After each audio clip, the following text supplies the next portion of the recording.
اعوذ باللہ من الشیطان الرجیم، بسم اللہ الرحمن الرحیم۔ السلام علیکم میرے معزز ناظرین، میں آپ کو اپنے یوٹیوب چینل اردو ادب اور ادب پر خوش آمدید کہتا ہوں۔ آج ہم اردو لیکچر کے امتحان کی تیاری کے لیے آپ کے لیے ہمیشہ کی طرح ماڈل پیپر کے طور پر 10 سوالات لے کر آئے ہیں، جن کو دیکھنے اور سننے کے بعد آپ کو اردو لیکچر کے امتحان کو پاس کرنے میں انشاءاللہ ضرور مدد ملے گی۔ ایک اردو ادب کا طالب علم ہونے کے ناطے میری آپ سے گزارش ہے کہ اگر کسی جگہ پر آپ کو ویڈیو میں کسی قسم کی غلطی نظر آئے تو کمنٹس باکس میں ضرور کمنٹس کر دیں، میں آپ کا بے حد شکر گزار ہوں گا، کیونکہ اس سے مجھے اپنی اصلاح کرنے میں مدد ملے گی۔ تو چلتے ہیں اپنے موضوع کی جانب۔ تو آج کی ویڈیو کا جو پہلا سوال ہے وہ سوال نمبر ہے 41۔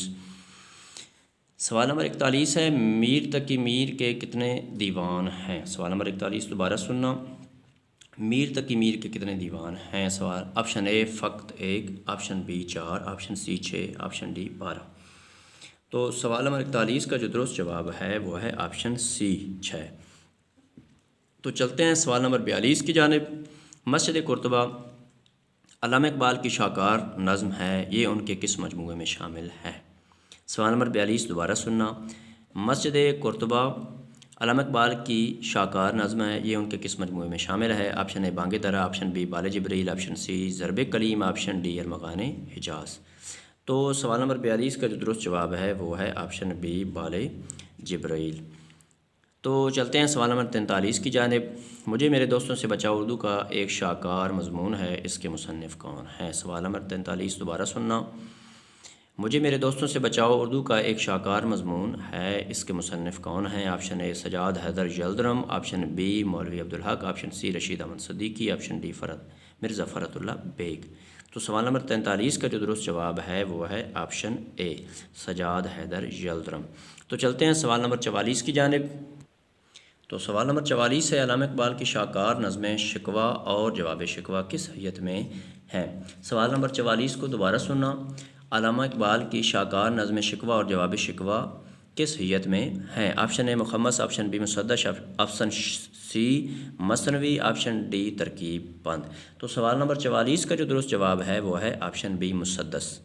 تو چلتے ہیں سوال نمبر 45 کی جانب۔ علامہ اقبال کے اولین مجموعہ کلام بانگ درا کا دیباچہ کس نے لکھا؟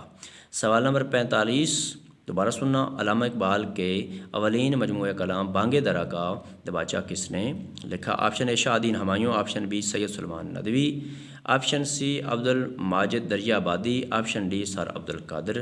تو سوال نمبر 45 کا جو درست جواب ہے وہ ہے آپشن ڈی سر عبد القادر۔ تو چلتے ہیں سوال نمبر 46 کی جانب۔ خدائے سخن کس شاعر کو کہا جاتا ہے؟ سوال نمبر 46 دوبارہ سننا، خدائے سخن کس شاعر کو کہا جاتا ہے؟ آپشن اے آتش، option B مصفی، option C Mir Taqi Mir, option D Khwaja Mir درد۔ تو سوال نمبر 46 کا جو درست جواب ہے وہ ہے آپشن سی میر تقی میر۔ تو چلتے ہیں سوال نمبر 47 کی جانب۔ طنزیہ و مزاحیہ شاعری کا سب سے بڑا نام کون سا ہے؟ سوال نمبر 47 دوبارہ سننا، طنزیہ و مزاحیہ شاعری کا سب سے بڑا نام کون سا ہے؟ آپشن اے ظریف لکھنوی، آپشن بی سید ضمیر جعفری، آپشن سی سید محمد جعفری، آپشن ڈی ان میں سے کوئی نام درست نہیں۔ تو سوال نمبر 47 کا جو درست جواب ہے وہ ہے آپشن ڈی ان میں سے کوئی نام درست نہیں۔ تو چلتے ہیں سوال نمبر 48 کی جانب۔ مجلس ترقی ادب کا دفتر کس شہر میں واقع ہے؟ سوال نمبر 48 دوبارہ سننا، مجلس ترقی ادب کا دفتر کس شہر میں واقع ہے؟ Option A Karachi, option B Lahore, option C Islamabad, option D Peshawar. تو سوال نمبر 48 کا جو درست جواب ہے وہ ہے آپشن بی لاہور۔ تو چلتے ہیں سوال نمبر 49 کی جانب۔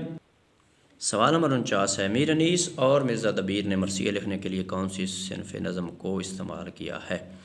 سوال نمبر 49 دوبارہ سننا، میر انیس اور مرزا دبیر نے مرثیہ لکھنے کے لیے کون سی صنف نظم کو استعمال کیا ہے؟ آپشن اے مثنوی، آپشن بی مربع، آپشن سی مخمس، آپشن ڈی مسدس۔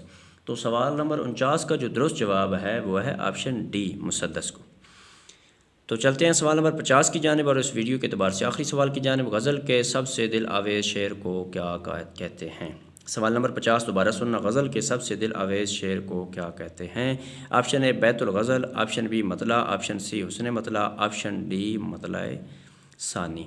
تو سوال نمبر 50 کا جو درست جواب ہے وہ ہے آپشن اے بیت الغزل۔ تو میرے معزز ناظرین، اگر آپ کو اردو ادب کے حوالے سے میری ادنا سی کاوش پسند آئی ہے تو میری ایک طالب علم ہونے کے ناطے آپ سے گزارش ہے کہ میرے چینل اردو ادب اور ادب کو ضرور سبسکرائب کر دیں، گھنٹی کو دبا دیں اور لائک بھی کر دیں، اس سے میری بہت زیادہ حوصلہ افزائی ہوتی ہے۔ اللہ آپ کو اپنے پیاروں کے صدقہ میں اپنی حفظ و امان میں رکھے اور زندگی کے ہر امتحان میں کامیاب کرے، آمین والسلام۔